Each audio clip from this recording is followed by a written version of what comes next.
I woke in darkness, my hands bound tight, my mouth gagged with rough cloth. The air was cold, thick with dust, and the metallic tang of rust. I was in an abandoned warehouse, sprawled on a concrete floor, my heart pounding as I realized where I was. The iron door creaked, and before the world went black again, I heard a voice. My own son's voice, low and sharp. "Leave him here. In a week, it'll all be over." They say your worst enemy comes from outside. But for me, Henry Whitman, my enemy was my own blood. This is my story of betrayal, survival, and the truth that broke their chains. I was 70, a retired trucking company owner who built Whitman Transport from one old rig to a fleet that carried this town's goods for decades. My hands were calloused from driving, my heart full from raising Adam and Lisa, my children, with my late wife, Ellen. Adam, 40, grew greedy, his eyes on wealth, while Lisa, 37, followed his lead, her loyalty fading. I thought I had raised them right, teaching them honesty and hard work. But after Ellen passed 6 years ago, their hearts turned cold, seeing me as a barrier to their ambitions, not a father who gave them everything. The trouble began when I stepped back from the company, leaving Adam in charge, trusting he would carry on my legacy. Instead, he borrowed heavily, mismanaged funds, and hid debts. I confronted him, my voice steady. "Fix this, son, or we lose everything." He smirked, his eyes hard. "You're out of touch, Dad." Lisa nodded, her silence a betrayal. I lived quietly, my savings modest, my name respected in town. But whispers spread. Neighbors at the diner, old drivers, all saying, "Henry's kids are running the show now." I wanted to believe in them, but Adam's debts grew, and Lisa's silence grew louder, their plans hidden behind closed doors.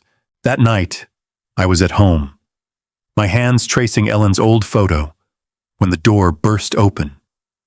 Hands grabbed me, a cloth over my face, my world fading.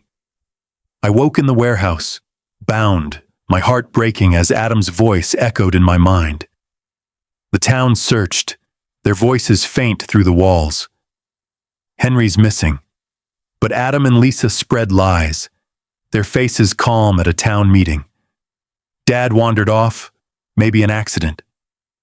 I lay there, my body weak, my heart heavier than the ropes. I had fed them, clothed them, built a company for them. Now they left me to die in the dark, their betrayal colder than the concrete beneath me.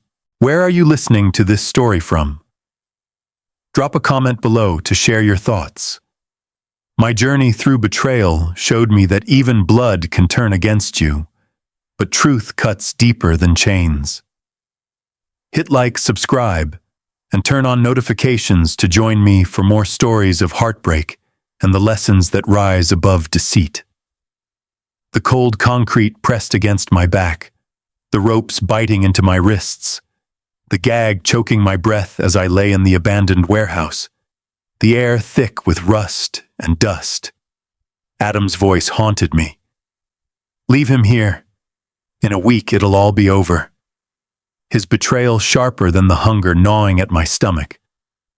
Lisa's silence was just as cruel, her complicity a wound I felt in the darkness.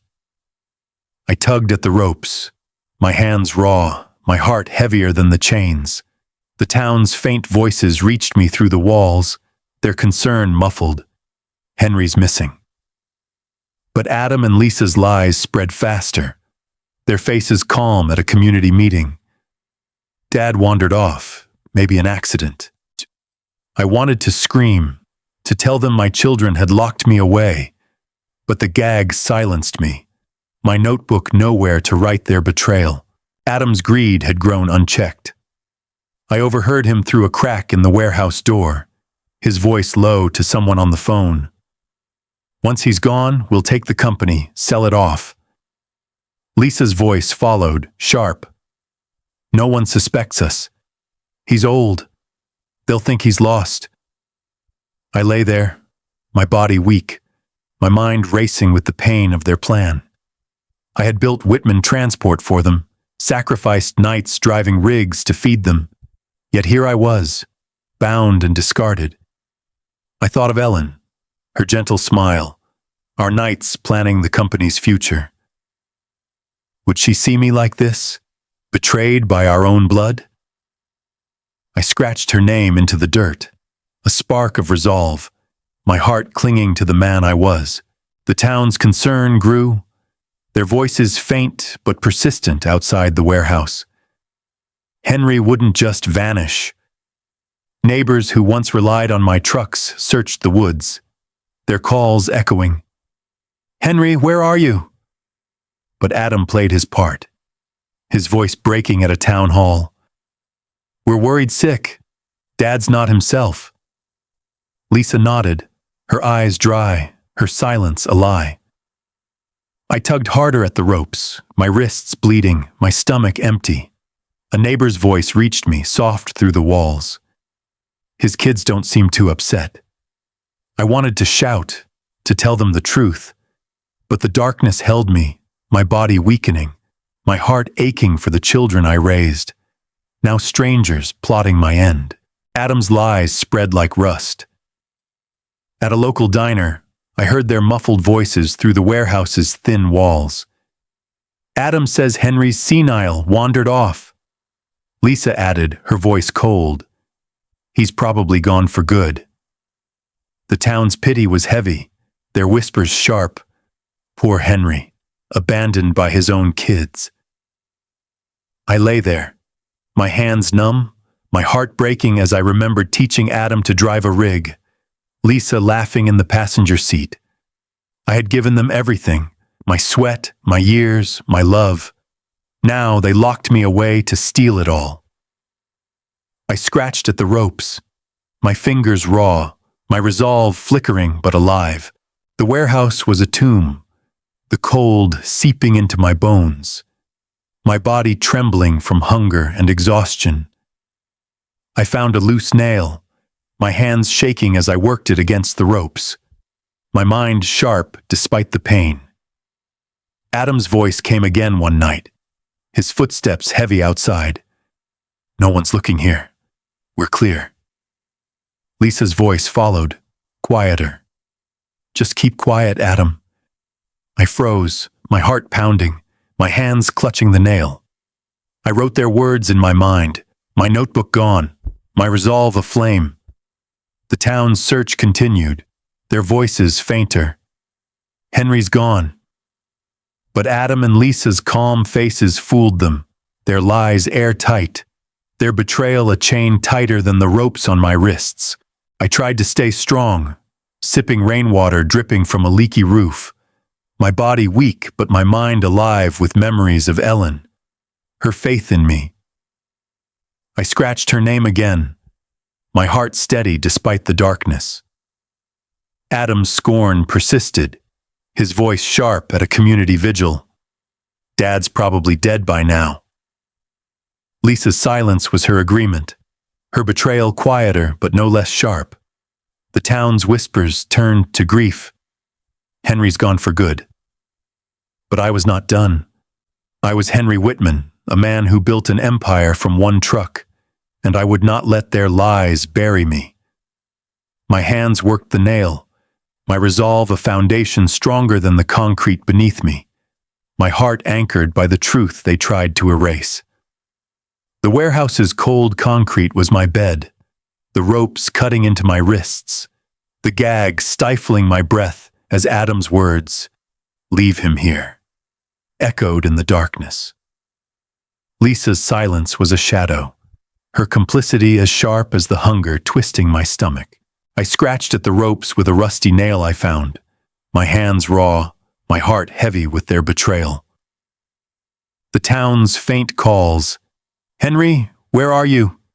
filtered through the walls, their concern a distant light. But Adam's lies spread faster, his voice calm at a diner. "Dad's gone, probably wandered off." Lisa nodded, her silence a lie, their deception a chain tighter than the ropes binding me. I worked the nail against the ropes, my fingers bleeding, my body weak from days without food. The town's whispers reached me, muffled but sharp. Henry's kids don't seem worried. I thought of Ellen, her gentle smile, our nights planning Whitman transport, her faith in our family. Would she see me now, bound by our own children? I scratched her name into the dirt, a spark of resolve, my heart clinging to the man I was. Adam's voice came again one night, his footsteps heavy outside. No one's checking the warehouse. We're safe. Lisa's voice followed, cold. Just keep it quiet. I froze, my hands trembling, my notebook gone, but I wrote their words in my mind, my resolve burning. The town's search weakened, their voices fainter. Henry's probably dead. Adam played his part, his voice breaking at a community meeting. We're doing all we can. Lisa stood beside him, her eyes dry, her silence deafening. I sipped rainwater dripping from a cracked roof, my body shaking, my mind alive with memories of teaching Adam to drive a rig. Lisa laughing in the yard. I had given them everything, my sweat, my years, my love. Now they left me to die in this tomb. I worked the nail harder, my wrists raw, my heart aching for the children I raised. Now strangers plotting to steal my legacy. Adam's greed grew bolder. I overheard him through the warehouse's thin walls, his voice low on a call. Once he's gone, we sell the company, pay the debts. Lisa's voice was sharp. No one suspects us. He's old. They'll believe he's lost. I lay there, my body weak, my heart breaking as their plan unfolded. The town's pity was heavy, their whispers sharp. Poor Henry, abandoned by his own. I wanted to scream, to tell them the truth, but the gag held my voice, my hands scraping at the ropes, my resolve a flame flickering against the cold. A neighbor's voice reached me, soft. Something's off with Adam and Lisa. I clung to that doubt, my heart steady, my fingers working the nail. I kept fighting, my hands slow but persistent, the ropes loosening slightly. The warehouse was silent except for the drip of water, my only sustenance. I thought of Ellen, her laughter, our dreams for the company. I had built Whitman transport from one truck, my hands calloused from driving, my heart full for my family. Now my children saw me as a barrier, not a father. I scratched her name again, my resolve unbroken. Adam's lies persisted, his voice loud at a vigil. Dad's gone, we're heartbroken. Lisa's silence was her agreement, her betrayal quieter but no less sharp. The town's whispers turned to grief. Henry's lost forever. But I was not done, my hands working the nail, my heart anchored by the truth they tried to bury. One night, I heard new sounds.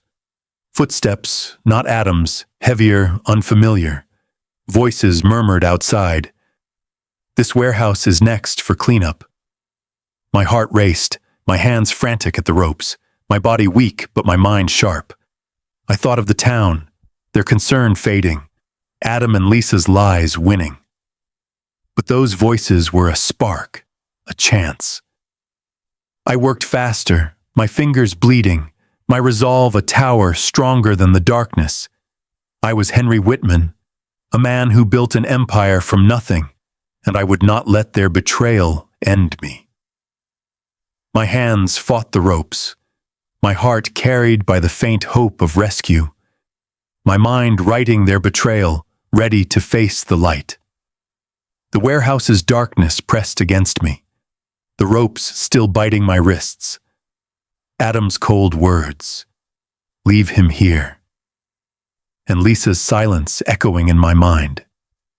My hands, raw from the rusty nail, trembled as I worked to free myself, my body weak from hunger, sustained only by rainwater dripping from the roof. The town's faint calls had faded, their voices replaced by Adam's lies. Dad's gone. Probably wandered off. But that night, new sounds broke the silence. Footsteps, heavy and unfamiliar, followed by voices outside. This warehouse is next for cleanup. My heart raced, my fingers frantic, the ropes loosening slightly as hope flickered, my resolve aflame against the cold. The door creaked open, and light flooded in, blinding after days in the dark. "There's someone here," a voice shouted, sharp with shock. It was Miguel, a worker, his face stunned as he knelt beside me, cutting the ropes with a knife. Anna, his co-worker, gasped. "He's alive." They lifted me, my legs weak, my body shaking, and carried me to their truck. "You're safe now," Miguel said, his voice steady. I nodded, my throat too dry to speak, my heart heavy with the weight of my children's betrayal, but lifted by these strangers' kindness. At the hospital, nurses moved quickly, their voices soft. "You're lucky, Mr. Whitman." I lay in the bed, my body aching, my mind racing with memories of Adam's voice, Lisa's silence, their plan to erase me. The town buzzed, the news spreading fast. Henry was found in a warehouse, tied up. Neighbors who once trusted Adam whispered at the diner, "Something's wrong. Why didn't his kids report him missing?" I heard their voices through a nurse, her tone sharp. "Folks are suspicious, Henry." I nodded, writing their doubt in my mind, my notebook gone, my resolve burning brighter as I sipped water, my strength returning. The police came, their questions direct. "Why didn't Adam and Lisa report you missing?" I looked at them, my voice hoarse but steady. They wanted me gone. They locked me in that warehouse. The officer's eyes narrowed, his voice low. "We're looking into it." The town's concern grew, their whispers turning to outrage. His own kids did this? A local reporter, Clara, visited, her notebook open. "Henry, what happened?" I spoke slowly, my voice firm. "My children wanted my company, my money. They tied me up to take it." She scribbled, her eyes wide. "This is big, Henry." I nodded, writing her words in my mind, my heart steady despite the pain of Adam and Lisa's betrayal. Adam's lies began to crack. I heard through Clara that he was scrambling, his voice shaky at a town meeting. "We didn't know where Dad was." Lisa stood beside him, her silence heavy, her eyes avoiding the crowd. The town's trust faltered, their voices sharp. "They're hiding something." I recovered in the hospital, my hands still weak but my mind sharp, planning my return. Miguel and Anna visited, their voices warm. "You're tough, Henry," Anna said, her smile kind. I nodded, my heart lighter, writing their kindness, my resolve a tower. The police dug deeper, their questions pointed. "Adam's debts are massive. Did he pressure you for money?" I nodded, my voice calm. "He wanted everything." The town's support grew, neighbors stopping by the hospital, their voices soft. "We're with you, Henry." I smiled, my heart steady, their faith a balm for the wounds my children left. Clara's articles spread, the headlines bold. "Retired trucker found bound, children suspected." Adam's business faltered, clients pulling away, their voices cold. "We don't trust him." Lisa's silence grew heavier, her life unraveling as the town turned.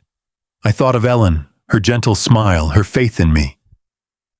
I wrote her name in my mind, my resolve unbroken. Adam and Lisa thought they had buried me, their plan airtight.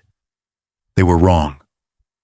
I was Henry Whitman, a man who built an empire from one truck, my heart carried by those who saved me, my mind ready to face them in the light. The hospital room faded behind me as I walked into the shareholder meeting. My body still weak from the warehouse, but my resolve forged in fire. The hall buzzed with investors, their voices loud as Adam stood at the podium, his smile wide, touting his plans to sell Whitman Transport. Lisa stood beside him, her eyes on the floor, her silence heavy as they prepared to claim my legacy. I leaned on Miguel's arm, Anna close behind, their presence a lifeline after saving me from that cold, concrete tomb. Clara, the reporter, nodded from the crowd, her articles having spread the truth. Trucker found bound, children suspected. I waited at the back, my heart steady, ready to face my children, not with anger, but with the truth they thought they had buried. The chairman called my name, his voice cutting through the murmurs. Henry Whitman, founder of Whitman Transport. The room froze, heads turning, gasps rising as I stepped forward, my frame gaunt but my eyes burning. Adam's face paled, his hands shaking, Lisa gripping her chair, her tears starting to fall. I reached the podium, my voice calm but heavy with 70 years of grit. "You tied me up, left me to die in a warehouse," I said, my gaze sweeping the crowd. "You thought you could steal my life's work, erase me. But I'm here, and your lies end now." I dropped a folder on the table, Clara's reports, police notes, my own testimony, its thud echoing like a gavel. The crowd erupted, their voices sharp. "They did what?" I turned to Adam and Lisa, my voice steady but piercing. "You called me a burden, locked me in the dark to take what I built. But today, the light binds you." Adam tried to speak, his voice trembling. "Dad, we didn't mean—" Lisa's tears fell, her voice breaking. "We're sorry, Dad." I shook my head, my heart heavy but firm. "You planned my death for money," I said. "You broke our bond when you tied those ropes." The investors stood, their applause thunderous, their respect a wave washing over me, their outrage turning on my children. Miguel stepped forward, his voice steady. "We found him, barely alive. They left him there." Anna nodded, her eyes kind. "Henry's a fighter." The crowd's murmurs grew, their eyes on Adam, his pride crumbling. Clara spoke up, her voice clear. "The evidence is airtight. They wanted his fortune." The police stood at the back, their presence a silent promise. I looked at my children, my voice low. "You thought you could bury me in that warehouse. But I rose not for revenge, but for the truth." The room roared, their hands clapping, investors nodding, their faith in me a shield against the betrayal I endured. Adam's face fell, his voice weak. "Dad, please, we'll fix this." Lisa sobbed, her silence shattered. "We didn't want to hurt you." I stood tall, my resolve unshaken. "You hurt me when you chose greed over family," I said. "This company was my heart, built for you, but you threw me away." The crowd parted as I stepped down, their hands reaching for mine, their voices warm. "You're a legend, Henry." I nodded, writing their words in my mind. My notebook gone, my heart steady. The town's whispers had turned to cheers. "Henry's back!" The meeting ended, but the truth lingered. Clara's articles spread, the headlines bold. "Founder's return exposes children's betrayal." Adam and Lisa's plans collapsed, their lies exposed, their futures uncertain. I thought of Ellen, her gentle smile, her faith in me. I had risen for her, for the company, for the man I was. The town told my story. Henry Whitman, unbroken by betrayal. I walked out, my steps sure, Miguel and Anna at my side, their kindness a fortress stronger than the warehouse's walls, my heart carried by those who saw me when my children turned away. The shareholder meeting's applause still rang in my ears as I walked back to my modest home. The town's respect a warmth I had not felt since Ellen's days. The confrontation with Adam and Lisa had laid bare their betrayal, and Whitman Transport was safe, its legacy mine again. I sat at my desk, my hands steady, planning to rebuild, not for wealth, but for the community that stood by me. Neighbors stopped by, their voices warm.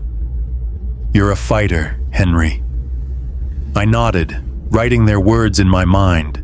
My notebook retired, its pages heavy with pain, but no longer needed. The town's faith had lifted me, their trust a shield against the scars of my children's ropes. Claire's articles spread, the headlines bold. Founders return crushes children's plot. The town buzzed, people I had not seen in years shaking my hand at the market. "You showed them, Henry." I smiled, my heart steady, not for their praise, but for the purpose I had reclaimed. Adam and Lisa faced ruin, their lies exposed, their business crumbling under police scrutiny.